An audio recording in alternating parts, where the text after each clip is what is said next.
একটা মজার জিনিস দেখাই।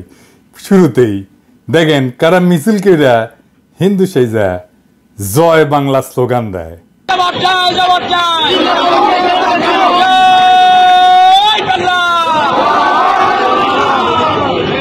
দেখেছেন স্লোগান দিয়ে আবার বুঝে ভুল হয়ে গেছে, তাই নিচে মুখ লুকায়।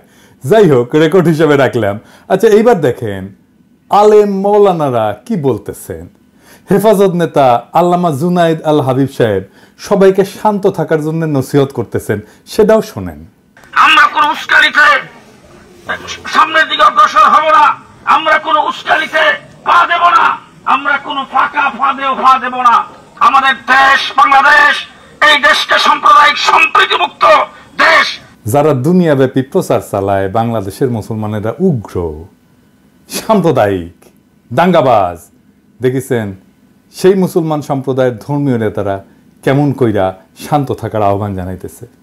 তবে আমার আজকের বিষয়টা ইসকন না, এই প্রসঙ্গে বলে রাখলাম আর কি, চোখের সামনে আসলো তাই। আজকের বিষয় হইতেছে আমাদের মির্জা ফখরুল সাহেব। উনি তো কামান দাগিচ্ছেন। আসেন আমরা উনার কথা আগে শুনি।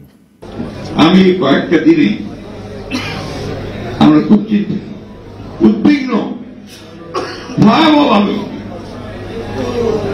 আপনি চিন্তা করতে পারেন ধর্মকে কেন্দ্র করে কি উন্মাদনা শুরু হয়েছে বাংলাদেশে। আপনি চিন্তা করতে পারেন যে মুক্ত স্বাধীন মিডিয়ার জন্য, প্রেসের জন্য, সময় ভাবার জন্য আমরা এতদিন লড়াই করলাম, তারা অফিস পুড়িয়ে দিচ্ছে।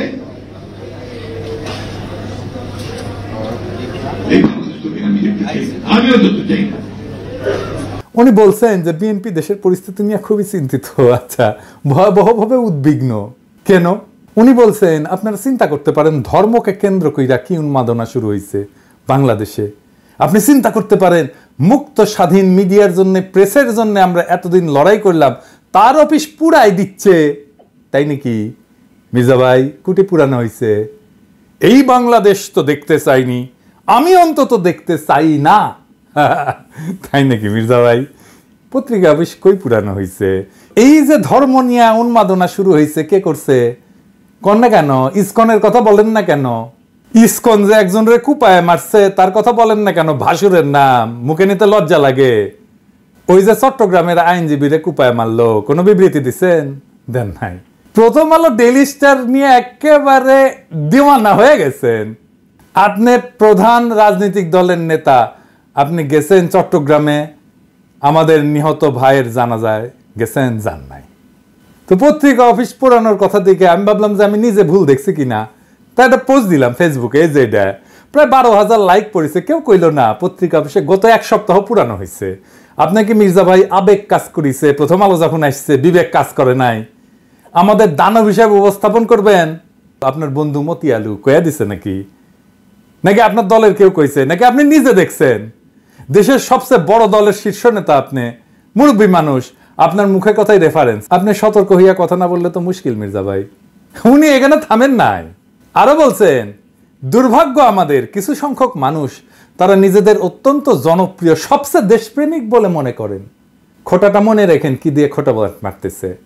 আর গোটা জাতিকে আজকে তারা বিভাজনের দিকে উস্কে দিয়ে একটা অন্ধকারের দিকে ঠেলে দিচ্ছেন। সেজন্য ওনার আলো দরকার, প্রথম আলো, বুঝাও।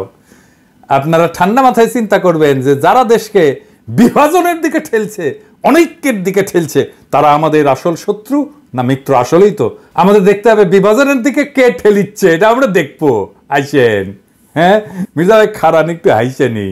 আপনি বিভাজনের কথা কইছেন, আমি ইউজুয়ালি এইসব জায়গায় এসে একটা ডার্টি জোকস টোকস বলি, আপনার ক্ষেত্রে সেটা বলবো না, এইটা ঝামেলায় হয়ে গেল। যাই হোক, বিভাজন কে করিছে?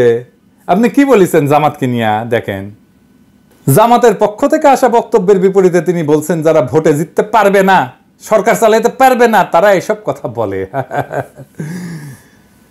একসময়ের জোর সিংকে কি তাচ্ছিল্য!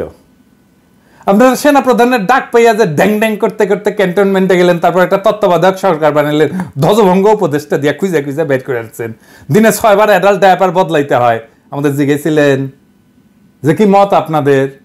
হ্যাঁ, ঐক্যের কথা কইছেন এখন। না বাপরে, দেশের মালিক সেজে গেছেন না?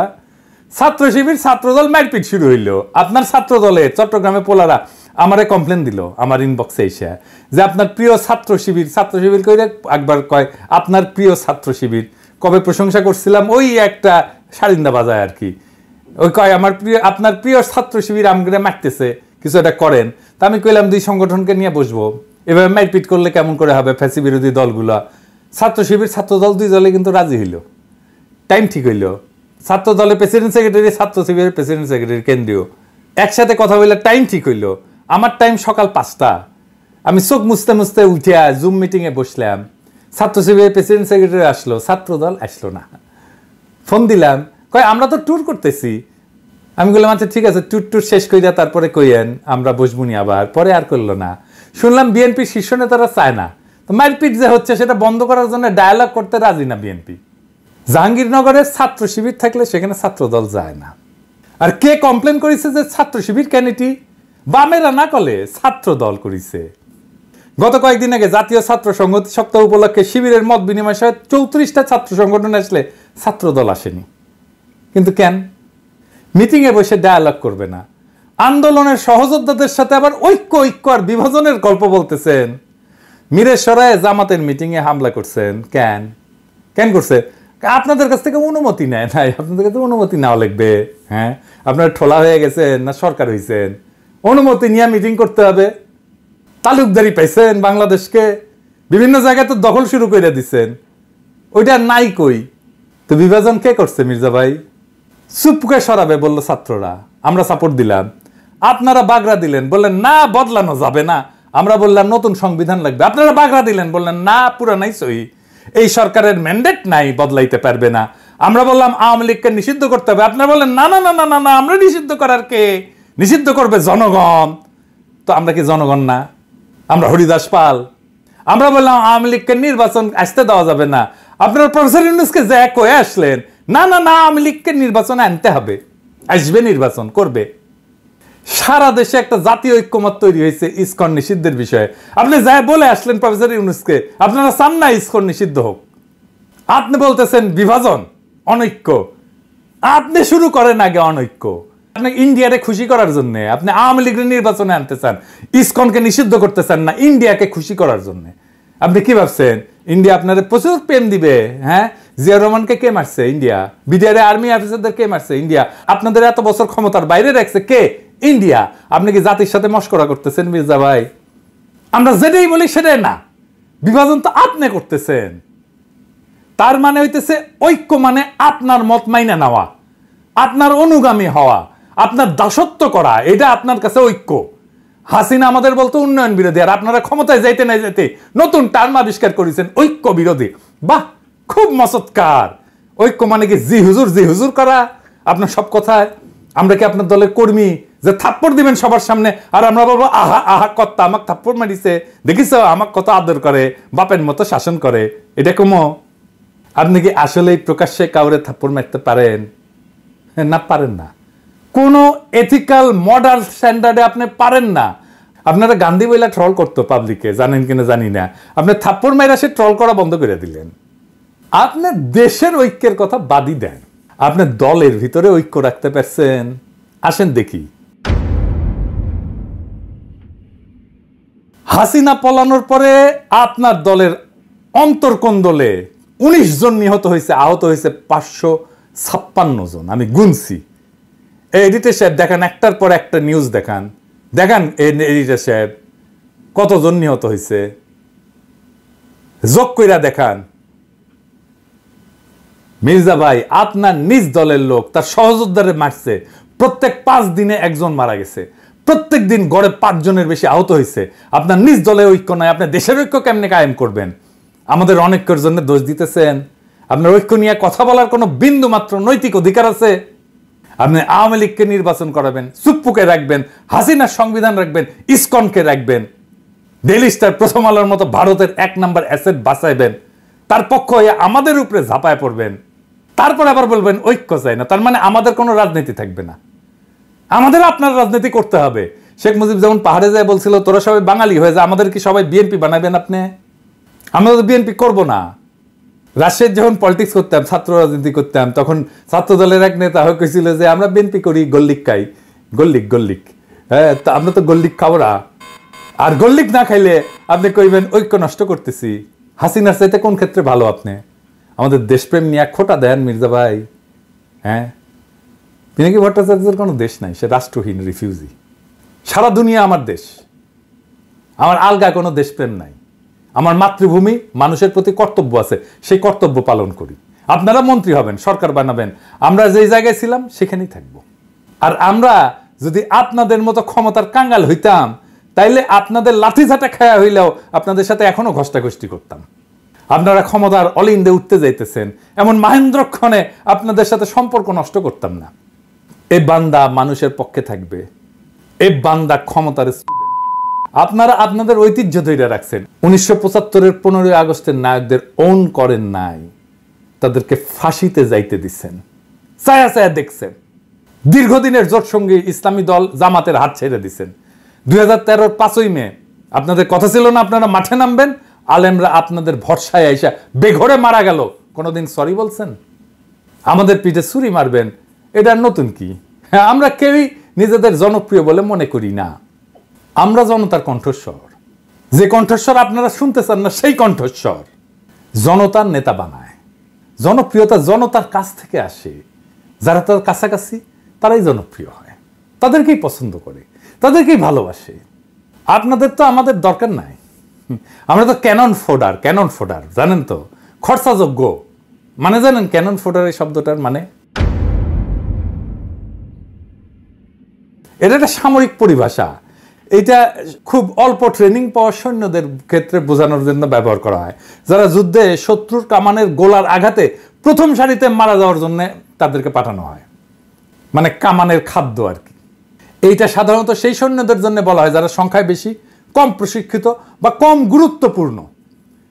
তাদেরকে কৌশলগতভাবে শত্রু আক্রমণ ঠেকানোর জন্য মূল বাহিনীকে সুরক্ষিত রাখতে ব্যবহার করা হয়।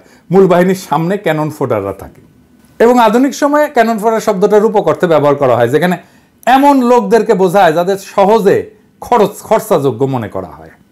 কোনো উচ্চতর লক্ষ্য অর্জনের জন্য তাদেরকে ব্যবহার করা হয়। তাদের জীবন বা মূল্যকে যথেষ্ট গুরুত্ব দেওয়া হয় না।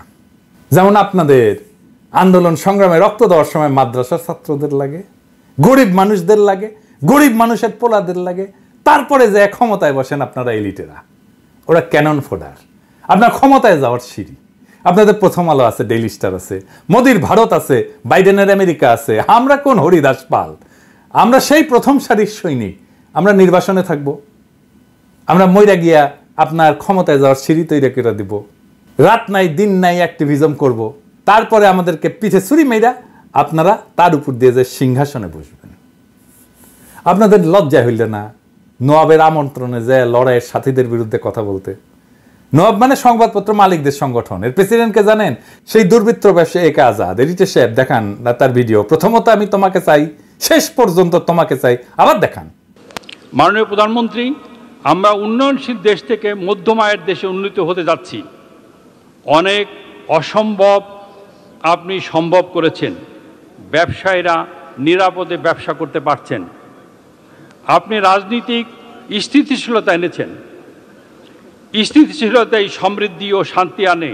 এই জন্যই বলি শেখ হাসিনার সরকার বারবার দরকার। তাই শিল্পী কবির সুমনের জনপ্রিয় গানের ভাষায় বলতে চাই, প্রথমত আমি তোমাকে চাই, শেষ পর্যন্ত আমি তোমাকে চাই, ভীষণ অসম্ভবও তোমাকে চাই। জয় বাংলা, জয় বঙ্গবন্ধু। এর আমন্ত্রণে যে এক কথা বলে রাজনৈতিক দলের লোকেরা। নওয়াবের মিটিংয়ে তো আপনাদের যা প্রশ্ন করা উচিত ছিল যে ফ্যাসিবাদের সময় অধিকাংশ গণমাধ্যম মালিক খুনি হাসিনা সরকারের পক্ষ নিছে, এই বিষয়ে নওয়াবের বক্তব্য কি?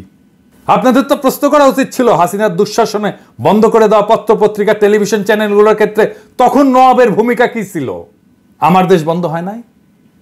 সংগ্রামের সম্পাদককে তার অফিস থেকে টাইনে নিয়ে আসে মাইরা পুলিশে দেওয়া হয় নাই? কেন তারা এই নিয়ে প্রতিবাদ করে নাই? সেই নীরবতা ফ্যাসিস্ট সরকারকে সমর্থন জানানো না? দিগন্ত টেলিভিশন বন্ধ হয় নাই? বেশিরভাগ গণমাধ্যম মালিক সাংবাদিকতার পেশার সাথে সরাসরি জড়িত না, কিন্তু মালিক বইনে বসছেন। তারা বছরের পর বছর লোকসানের অজুহাত দেখায়, সাংবাদিক এবং সংবাদকর্মীদের ন্যায্য মজুরি এবং প্রাপ্য সুবিধা থেকে বঞ্চিত করে। তাহলে কোন স্বার্থে তারা কোটি কোটি টাকা লোকসানের পরেও গণমাধ্যমে বিনিয়োগ করতেই থাকেন? দেশের মানুষ এই রহস্যের উত্তর জানতে চায়। প্রথম আলো, ডেইলি স্টার স্বাধীন সাংবাদিকতা করে? আসেন আমরা ঠিক এই নোয়াবের এই প্রোগ্রামের নিউজটা দেখি, সেটাই পর্যালোচনা করি। এইখানে প্রথম আলো নিউজ করছে, এখানে যারা আমাদের গালাইছে তাদের কোট করছে। দেখেন এডিটর সাহেব, দেখেন কে গালাইছে, নামগুলো দেখান। মনে হচ্ছে সবাই আমাদের গালাইছে যারা গেছিল, তাই না? আচ্ছা দেখেন, এবি পার্টির মুজিবুর রহমান মঞ্জু কি বলছিল এই প্রোগ্রামে, পুরোটাই শুনেন।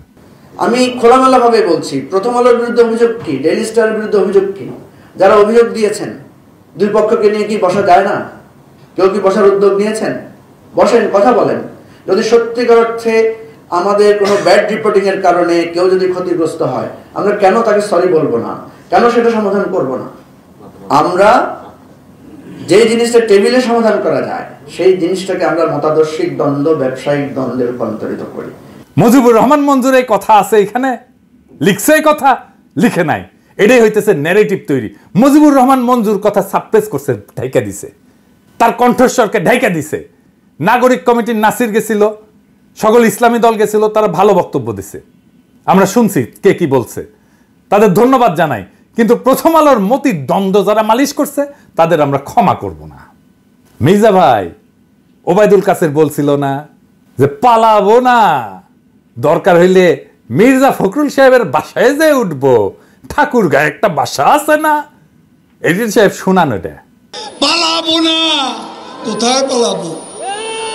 পালাবো না, প্রয়োজনে ফখরুল সাহেবের বাসায় গিয়ে উঠবো। কি জায়গা দেবেন? না হলে ঠাকুর গায়ের বাড়ি আছে না, ওই বাড়িতে গিয়ে উঠবো। আমার ধারণা ওই কাউয়া কাদের কাউয়া সাউন্ড দেন, মনে হয়েছে কাউয়ার সাউন্ড দেন। হ্যাঁ, আরো জোরে দেন। হয়েছে। আমার ধারণা ওই কাউয়া মইরা ভূত হইয়া মির্জা ফখরুলের কাদের চাপিছে, ওর বাসাত না, ওর কাদের চাপিছে। মির্জা ফখরুল আর এক কাউয়া হচ্ছে। ফাইনালি বিএনপি বলি, আপনারা তো ক্ষমতা নেবেন, তাই না? ক্ষমতা যাবেন সে আশাত আছেন। আমরা বিজনেসে একটা অ্যানালাইসিস করি, ভুকা বলে, ভুকা, BUCA মানে জানেন না? আচ্ছা, ভুকা হইতেছে এটা মডেল আর কি। সেটা হইতেছে যে কোনো প্রতিষ্ঠান বা যে কোনো কার্যক্রম পরিচালনার ক্ষেত্রটা অস্থিতিশীল এবং সবসময় জটিল পরিবেশের মধ্যে থাকে। ভুকা শব্দটা একটা বিশেষ বৈশিষ্ট্যের প্রতিনিধিত্ব করে আর কি। ভিতে হচ্ছে ভোলাটিলিটি, অস্থিতিশীলতা। ইউতে হইতেছে আনসার্টেনিটি, মানে অনিশ্চয়তা, ভবিষ্যতের ঘটনা বা ফলাফল সম্পর্কে অস্পষ্টতা। সিতে হচ্ছে কমপ্লেক্সিটি, মানে জটিলতা, আমরা তো জানি। আর এতে হচ্ছে অ্যাম্বিগুইটি। এটার অ্যাম্বিগুইটির বাংলাটা হইতেছে এটা এমন একটা পরিস্থিতি যেখানে যে তথ্য আমরা পাইছি এটা অসম্পূর্ণ এবং বিভ্রান্তিকর, ফলে সঠিক সিদ্ধান্ত নেওয়া কঠিন হয়। তো যে কোনো বিজনেসে ভুকা অ্যানালাইসিসটা করতে হয়, তাছাড়া পরিবর্তনশীল পরিবেশে টিকে থাকা যায় না, দ্রুত এবং কার্যকর সিদ্ধান্ত গ্রহণ করা যায় না। এটা ছাড়া নেতৃত্বের যে দক্ষতা, এটা উন্নত করা যায় না। এই ভুকা অ্যানালাইসিসটা ঝুঁকি পরিচালনা এবং সুযোগ সৃষ্টিতে সাহায্য করে। রাজনৈতিক পরিস্থিতি অস্থিতিশীল, আনসার্টেন, কমপ্লেক্স আর অ্যাম্বিগুয়াস। দুনিয়ার কখন কোথায় কি ঘটে যাবে আর আপনার ক্ষমতায় যাওয়ার স্বপ্ন দূরে সরে যাবে। হ্যাঁ, কখন কোন উপদেষ্টার মনে হবে যে এইবার ইসকনের নেতারে গ্রেপ্তার করি, তারপরে এটা মারপিট হবে, তারপরে খুনাখুনি হবে, কেস অন্যরকম হয়ে যাবে। আমি অনেক আগে থেকে বলতেছি প্রফেসর ইউনূসের সরকার ফেল করার রাস্তায় হাঁটতেছে, বলি না? আপনাদের স্বপ্ন কিন্তু স্বপ্নদোষ হয়ে যাইতে পারে, খুব খেয়াল। তবে আপনারা প্রথম আলো নিয়ে যা করছেন, প্রথম আলোর পাশে দাঁড়াইছেন এবং আমাদের পিঠে ছুরি মারছেন, সেই জন্য আপনাদের সাথে কোনো রাজনৈতিক সম্পর্ক আর সম্ভব না। আমি প্রথম আলো, ডেইলি স্টারের সাথে যারা লতকালতকি করে তাদেরকে এলাই বা সহযোদ্ধা মনে করি না, তাই গুড লাক। আমার দর্শকদের বলি, ভয় পাবেন না, দেশের সামনে সংকট আছে, কিন্তু আমরা একসাথে পাহাড়ের মতো অটল দাঁড়ায় থাকবো মাতৃভূমির রক্ষায়। ফ্যাসিবাদ কোনো রাজনৈতিক দল তাড়ায় নাই, ছাত্র জনতা তাড়াইছে। রাজনৈতিক দল ঈদের পরের আন্দোলন দিয়া আমাদের একের পর এক বছর কাইরা নিছে। এই ছাত্র জনতা দেশকে রক্ষা করবে। রাজনৈতিক দলের কাছে দেশের নিজের ভাগ্যকে আমরা বন্ধক দেব না। নির্ভয়ে থাকেন। জিন্দা থাকতে দেশের কোনো ক্ষতি হইতে দেব না। জিন্দা থাকতে বাংলাদেশে আওয়ামী লীগকে পুনর্বাসিত হইতে দেব না। জিন্দা থাকতে বাংলাদেশে আবারও ভারতীয় আধিপত্য চালাইতে দেব না। জিন্দা থাকতে বিপ্লবকে ব্যর্থ হইতে দেব না। জিন্দা না থাকলে কোটি কোটি পিনাকি, কোটি কোটি ইলিয়াসেরা জন্ম নেবে, কোটি কোটি আপনাদের মতো বীরেরা জন্ম নেবে। এই দেশে শুধু ভীরুরাই জন্মায় না, বীরেরাও জন্মায়। ভয় পাইবেন না, আখেরে আমরা বিজয়ী হব। ইনকিলাব জিন্দাবাদ।